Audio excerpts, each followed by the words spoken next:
Saat itu, dusun kami memang sudah dialiri listrik, tetapi penerangan belum rata.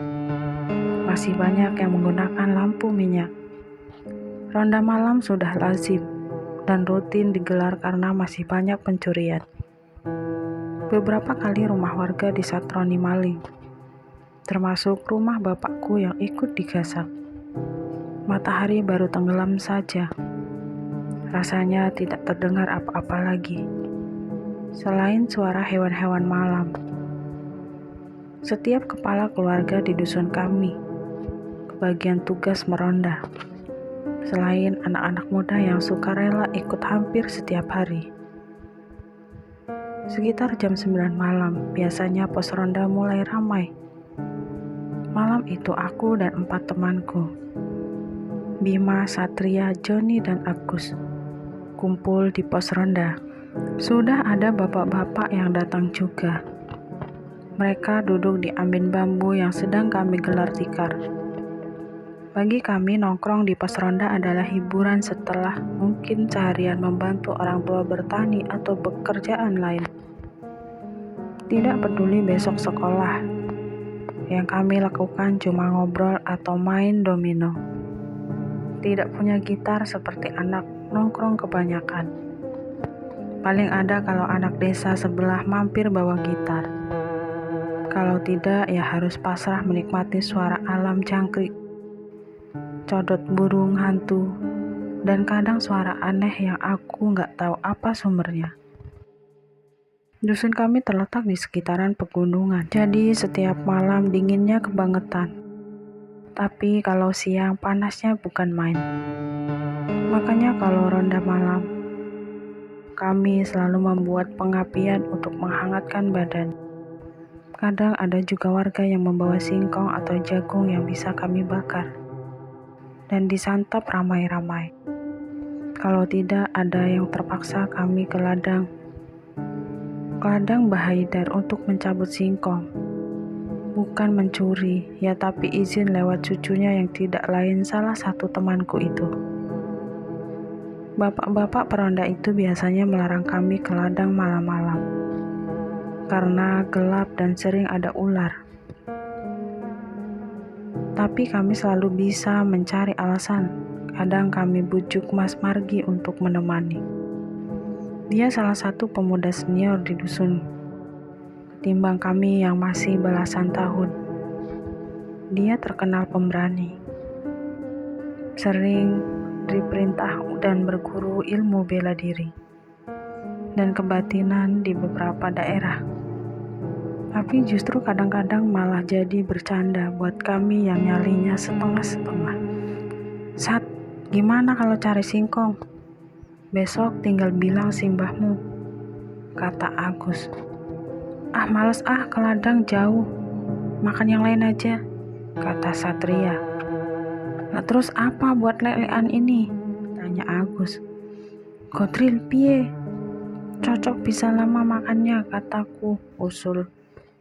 Yo wes, ayo kita cari, jawab Agus.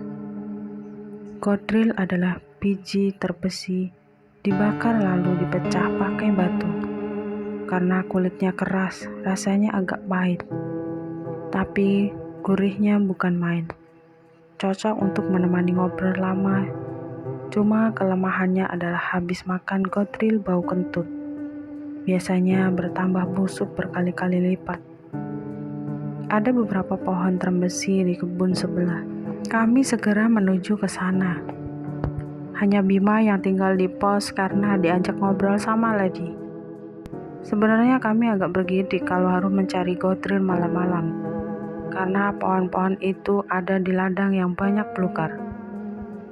Di sisi timur kebun ada rumah kosong yang tinggal pemiliknya merantau. Di belakang rumah itu ada sumur tua yang kabarnya angker. Menurut cerita ada warga yang diganggu.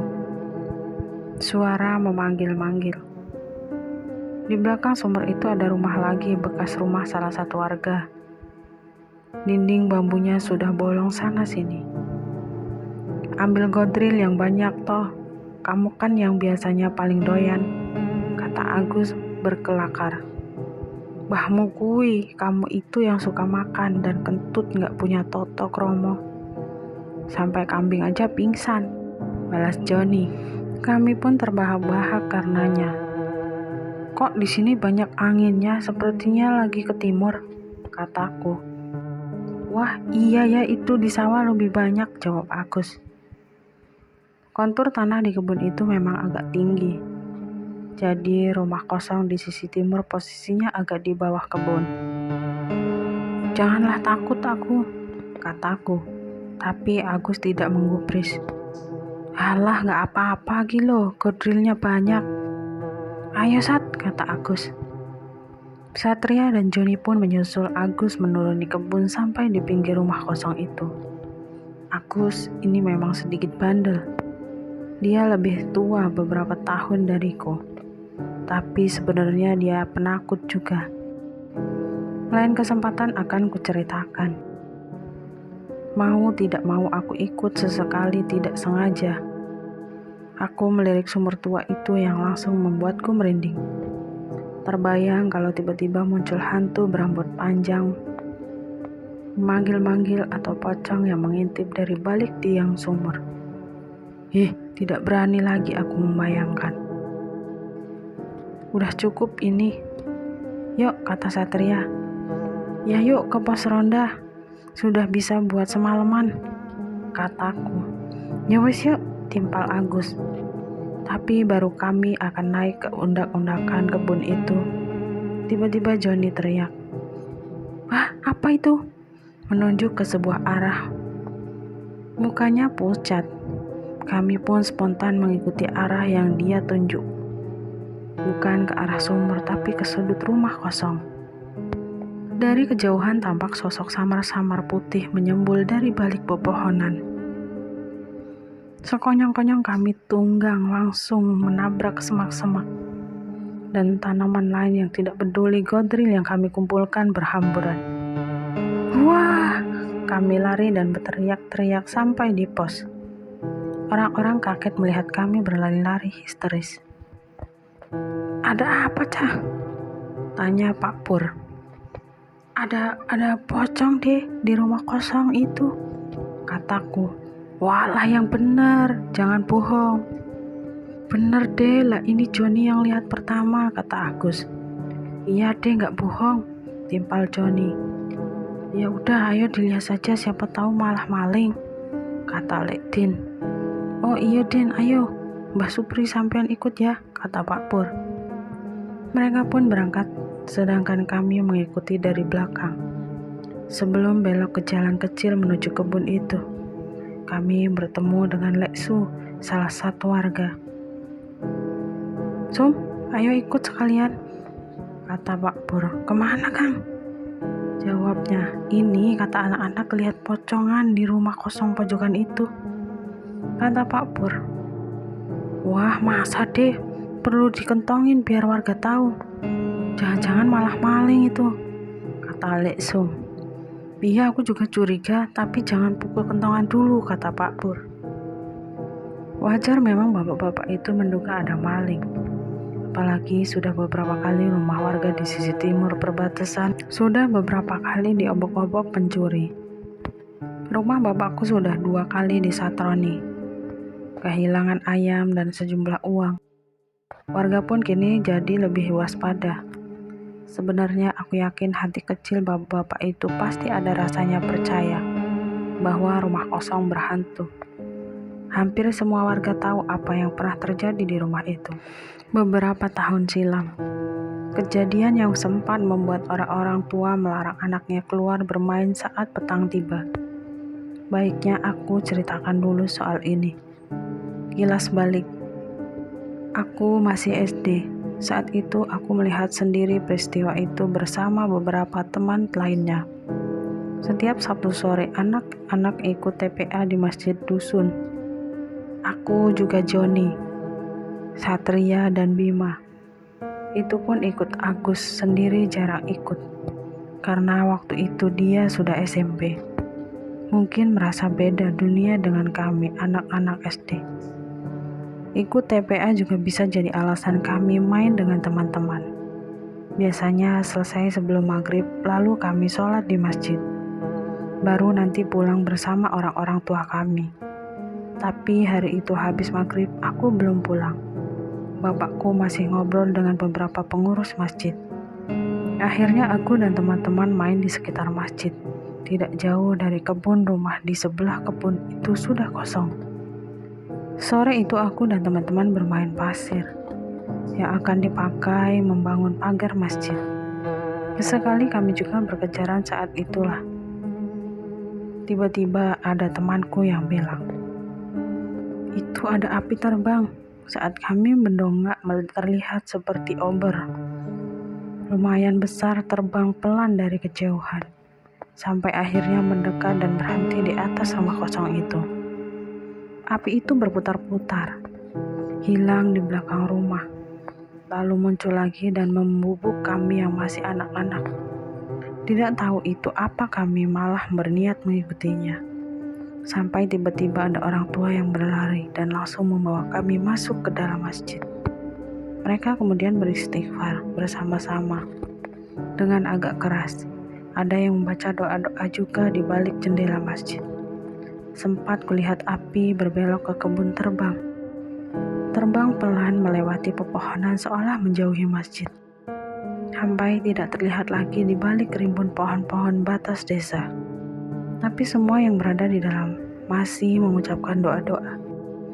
Kemudian berhenti. "Sudah nggak apa-apa," kata Pak Imam. Selesai sholat isya, kami semua pulang. Aku pulang bersama bapak yang tidak bercerita sama sekali soal kejadian tadi. Teman-temanku juga pulang dengan orang tuanya sampai di rumah. Sampai di rumah, bapakku mengunci semua pintu dan jendela. Beliau menyuruhku segera tidur. Tapi sesekali dari kamar masih terdengar beliau beristighfar berkali-kali. Kembali ke cerita sekarang. Setelah bertemu Lek Sum, kami kembali berjalan menuju rumah kosong itu. Bapak-bapak itu berjalan di depan, sedangkan kami membuntuti. Baru membelok ke tikungan sebelum jalan lurus ke kebun. Dan ke rumah kosong itu, kami melihat seorang sedang duduk di jongkok di bawah lampu penerangan jalan. Tidak terlalu terang karena hanya berupa bohlam kuning. Saat mendekat, rupanya orang itu adalah Mas Marki. Dia sekilat melihat kami. "Kamu, Mar, lagi apa?" tanya Pak Pur. "Iki nyari gangsir," jawabnya pendek. Gangsir adalah sejenis cangkrik, tetapi ukurannya lebih besar. Biasanya menggali tanah dan tinggal di dalamnya. Mudah ditemukan karena meninggalkan lubang kecil di tanah. Mencari gangsir lazim bagi warga. Selain bisa jadi pakan burung, juga berguna untuk umpan memancing. Kamu lihat yang aneh-aneh di dekat kebun gak?" "Anak-anak ini ngaku melihat pocong," kata Lekden pada Mas Marki. Enggak ada apa-apa. Itu aku tadi lewat rumah kosong itu, nggak usah repot nyariin," kata Mas Marki. "Sudah, pada pulang saja," tambahnya beneran. "Jangan-jangan malah maling, makanya kami mau cek." "Bukan maling itu, mau aku lewat sana," kata Mas Marki. "Kamu ini bocah-bocah, karena ketakutan malah jadi ngawur. Makanya jangan keluyuran ke kebun malam-malam," kata Lekden sambil melihat kami yang hanya bisa menunduk. "Tapi aku masih ingin cek, Din, memastikan saja," kata Lek Sum. Lek Sum tinggal di batas dusun dengan area sawah. Rumahnya pas di pinggir kali di bawah sawah rimbun. Sebelum Lek Sum berjalan lagi, tiba-tiba Mbah Surip menahannya. "Udah nggak perlu lagi ditengok, Sum.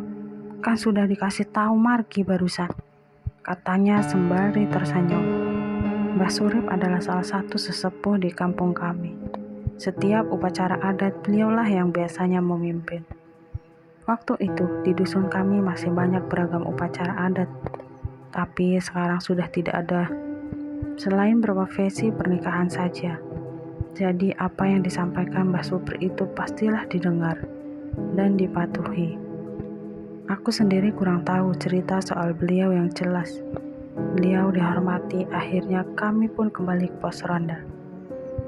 "Kamu tidak ikut, Mar?" tanya Pak Pur. Aku di sini saja nyari gangsir, jawab Mas Margi. Ya udah, nanti kalau belum ngantuk mampir ke pos, kata Pak Pur. Mas Margi hanya mengangguk. Sampai di pos ronda kami masih diceramahi oleh Din. Lek Sum, kami hanya mengiyakan dan berjanji tidak akan mencari godril malam-malam lagi. Setelah itu mereka larut dalam obrolan dengan bapak-bapak lain. Sedangkan kami mulai membakar godril yang sempat terbawa, walau sedikit, lumayan daripada tidak ada. Tengah malam, telah lewat bapak-bapak itu bersiap untuk keliling dusun, memastikan tidak ada hal yang mencurigakan yang bisa merugikan warga. Biasanya peronda akan menyisiri sisi selatan terlebih dahulu, dan selanjutnya menggitari dusun ke utara, dan melewati jalan-jalan yang ada rumah warga, selain untuk memastikan keamanan, juga untuk mengambil beras cipitan yang sudah disiapkan warga di tempat khusus yang digantung di depan rumah. Beras ini akan dikumpulkan untuk keperluan warga nantinya. Meski hanya sejimpit setiap rumah, tetapi jumlahnya jadi banyak karena dilakukan setiap hari. Batas timur dusun biasanya mendapat perhatian khusus para peronda. Selain perbatasan dengan sungai, di wilayah itu tidak banyak rumah penduduk yang memiliki lampu listrik. Penerangan jalan pun juga berjauhan. Alhasil kawasan ini gelap gulita, sehingga paling rawan disatroni maling. Kami biasanya juga ikut berkeliling, sekaligus biar ada yang menemani pulang.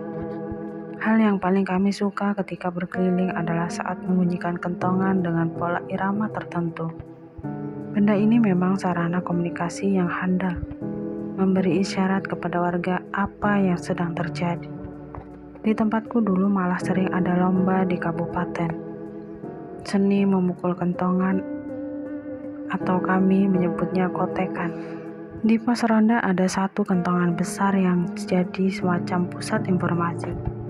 Nantinya info akan ditransmisikan lewat kentongan-kentongan lain yang ada di rumah warga. Jadi sambung menyambung. Seingatku jika ketukan satu kali berturut-turut, artinya ada kematian. 2 kali ada pencurian. 3 kali ada kebakaran. Dan 4 kali bencana alam. 5 kali pencurian hewan. 6 kali darah mulut atau kondisi aman. Kentongan di dalam pos ronda sudah kami ambil. Hanya 2 atau 3 saja yang kami bawa. Nanti kalau kami mampir pulang, bapak-bapak peronda itu yang akan membawanya. Hendak kami beranjak dari arah utara. Samar-samar terlihat orang bersepeda semakin dekat. Barulah kami tahu ternyata Mas Margi. Wah, sudah pada mau keliling ya, Dek? Mbah Surip ronda juga toh ternyata, tanya Mas Margi sembari tersenyum. Iya Mar, lah kamu tak tunggu. Godrilnya sudah dihabisin, enak nih, jawab Pak Pur seperti agak aneh menatap Mas Margi. Sudah dapat gangsir banyak, tanya Lekdin. Yang ditanya seperti malah kebingungan. Wong acaranya baru selesai, pada telat datang, jawab Mas Margi. Loh, bukannya tadi kamu cari gangsir di jalan dekat kebun pojokan? Tanya Lek Sum. Loh, aku ini baru pulang dari rumah saudaraku yang mau mantu, jawabnya makin bingung. Jadi sebelum maghrib disuruh antar bapak ke sana mau menginap. Wong ibu sudah di sana sejak kemarin, aku pulang nungguin rumah, kata Mas Margi. Kami yang mendengar penjelasannya jadi kaget. Bukan main bibit-bibit ketakutan mulai tumbuh. Sepertinya anak-anak pemburu kecil itu juga sama denganku. Yang benar, Tomar. Baru saja kira-kira jam 10-an tadi, aku ketemu kamu di jalan dekat kebun pojokan itu. Iki loh, semua juga lihat, kata Pak Pur seperti tidak percaya. Iya Le, aku memang benar habis dari rumah saudaraku yang dekat kecamatan. Ada apa toh Le sebenarnya? Mas Margi bertanya balik. Mas Margi agak benar-benar tidak tahu apa yang terjadi. Ia memanggil Pak Pur dengan panggilan Le, karena beliau lebih muda dari bapaknya. Sesaat kami yang berada di situ saling pandang. Hanya Mbah Surip yang sejak tadi tampak tenang saja. Tenan mas, aku sama teman-teman cari godril di kebun itu. Terus kami tampakin pocong, kami lari ke pos dan kembali ke kebun itu sama Pak Pur. Lek Tin, Lek Sum, malah Mbah Surip juga ikut. Tapi di belokan itu kami ketemu kamu lagi cari gangsir, kata Agus tiba-tiba angkat bicara, mukanya tegang. Sebelum semuanya bertambah bingung, Mbah Surip yang dari tadi duduk di dekat perapian akhirnya menengahi. Sudah, tidak usah pada ribut, aku percaya dengan yang dibilang Marki itu. Ayo kita lanjut mupeng dusun saja, kata beliau santai seperti tidak terjadi apa-apa. Loh, bahkan tadi juga jenengan yang bilang, percaya saja dengan Marki. Yang kita lihat di pinggir jalan itu, makanya kita terus balik ke pos. Hah, gimana sih Mbah?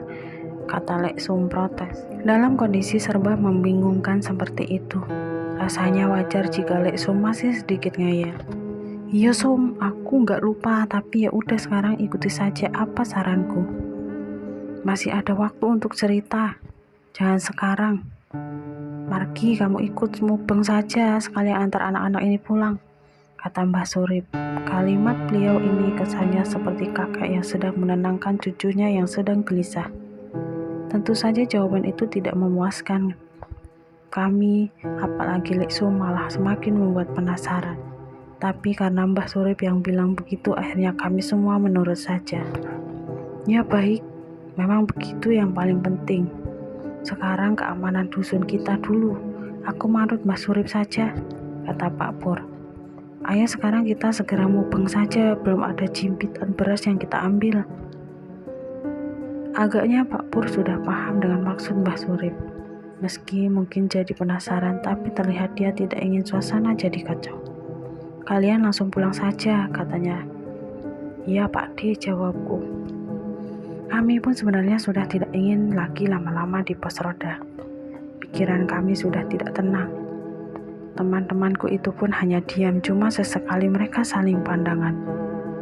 Agus terlihat pucat karena mungkin merasa dialah yang pertama melihat wujud mencurigakan di rumah kosong itu.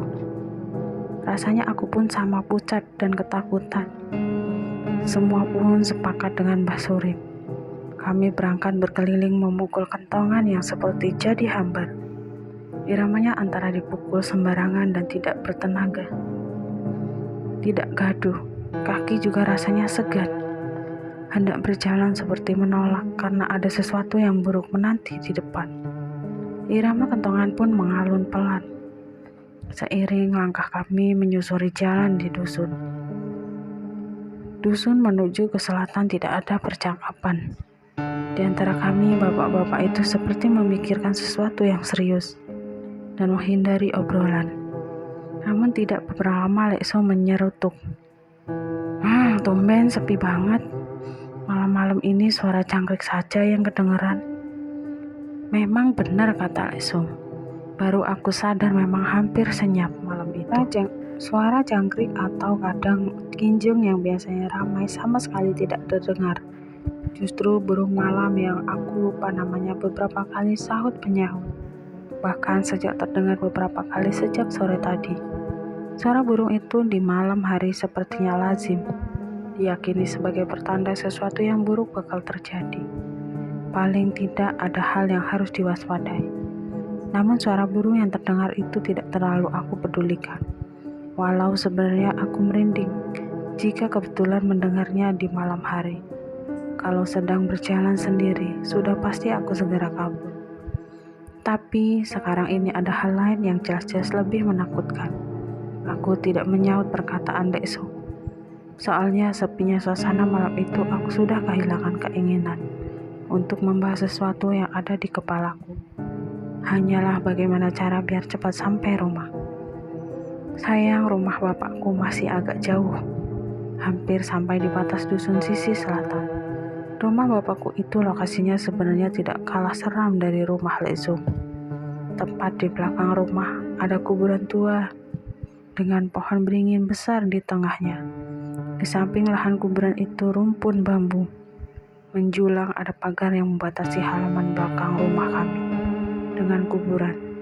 Di sisi selatan kuburan, pagar sudah tidak ada, langsung bertemu sungai. Dulu saat banjir beberapa makam malah sempat hanyut karena tanah kuburan ambrol ke sungai. Kejadian itu sempat membuat warga heboh. Meski sekilas seram, tapi aku merasa nyaman-nyaman saja di rumah itu. Toh aku pun hampir tidak pernah diganggu hal-hal aneh. Walau rupanya itu semua karena aku tidak peka setelah bertahun-tahun berulah. Aku tahu dari adikku bahwa ada makhluk lain yang beberapa kali berkeliaran di rumah kami. Adikku yang dulu waktu kecil penakut dan selalu minta ditemani jika ingin ke kamar mandi. Ternyata menyimpan banyak cerita yang baru dia ceritakan padaku. Akhirnya kami sampai di tikungan paling selatan desa. Rumahku sudah terlihat.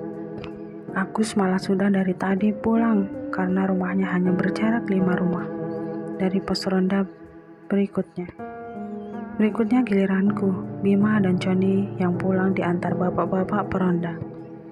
Maklum rumah kami berdekatan. Satria jadi yang terakhir karena rumahnya di ujung tenggara, dusun perbatasan dengan areal tegalan dan sungai. Justru anak-anak inilah yang paling sering menemukan hal-hal aneh ketimbang aku dan kawan-kawan lainnya. Dari ceritanya, ada saja keapesan bertemu lelembut mulai dari banaspati, pocongan yang menggantung di pohon mangga depan rumahnya, sampai makhluk aneh yang bersembunyi di atap kamar mandi. Yang terakhir ini aku pun ikut saksi. Mental anak ini harus sudah terasa, terapi ternyata tidak sama denganku penakut. Sampai di rumah Lekdin, segera mengambil beras jimpitan yang sudah disediakan bapakku. Sedangkan Lek Sum dan Pak Depur mengambil beras ke rumah lain yang dekat. Mbah Surip berpesan, "Langsung tidur ya, Le?" "Nggih, Mbah," jawabku.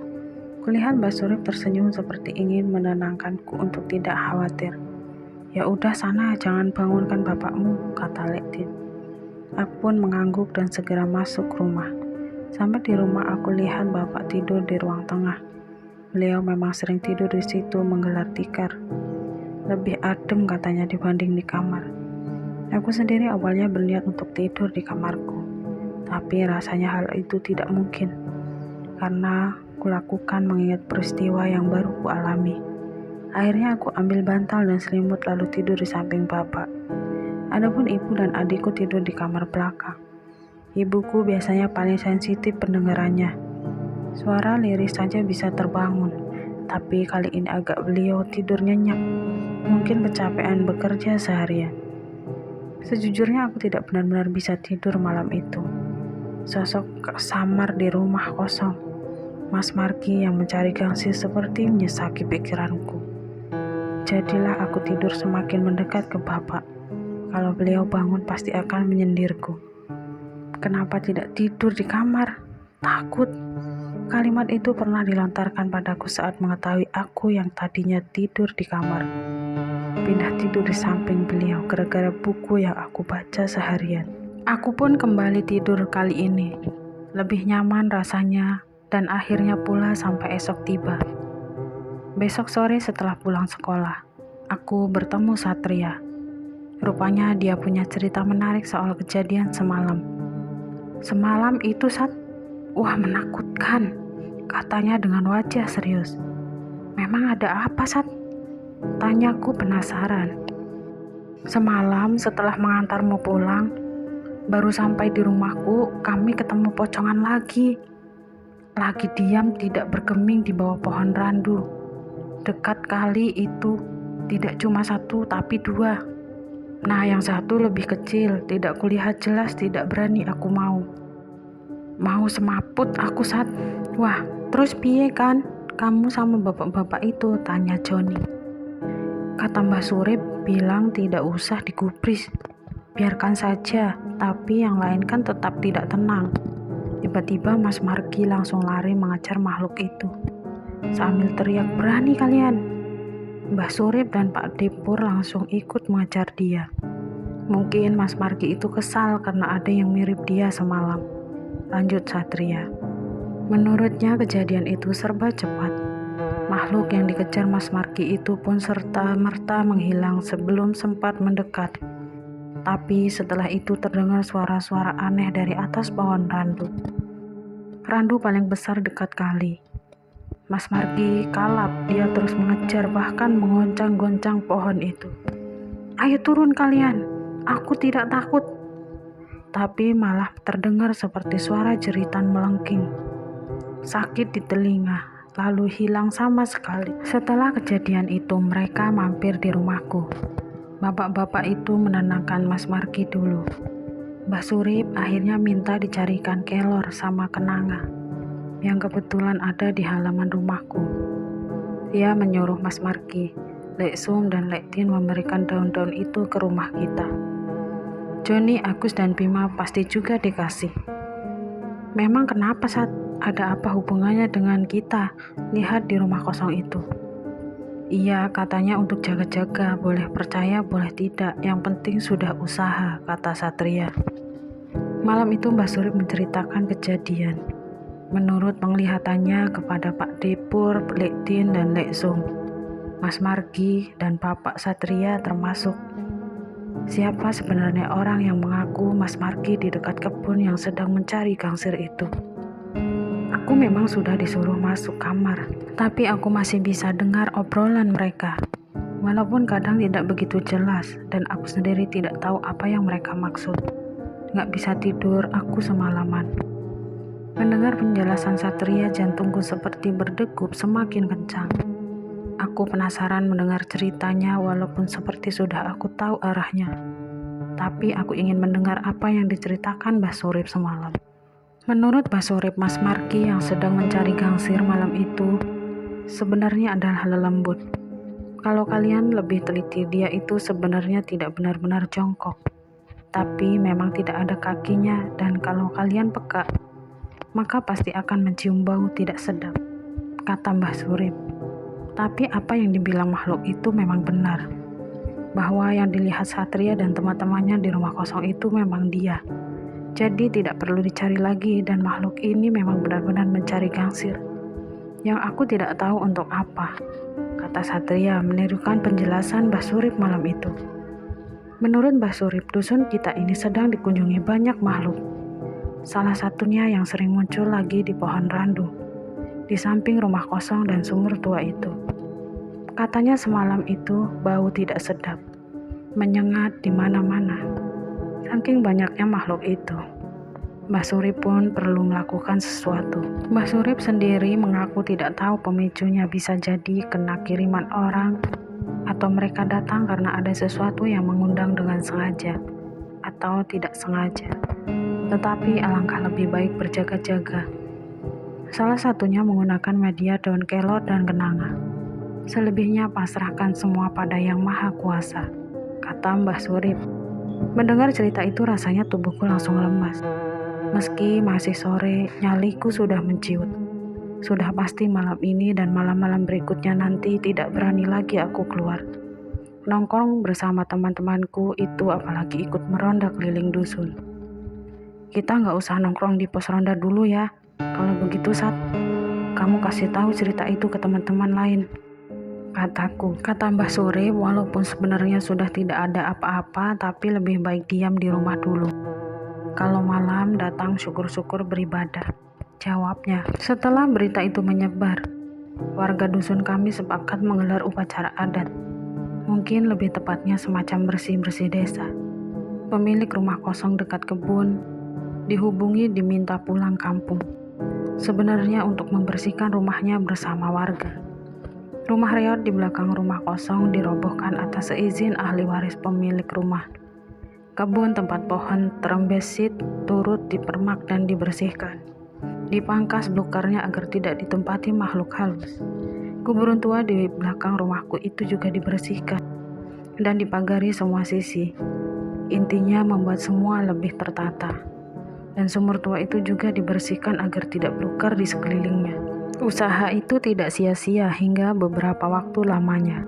Tidak ada gangguan yang dialami warga. Tapi bukan berarti hilang begitu saja. Karena gangguan datang lagi berbulan-bulan kemudian.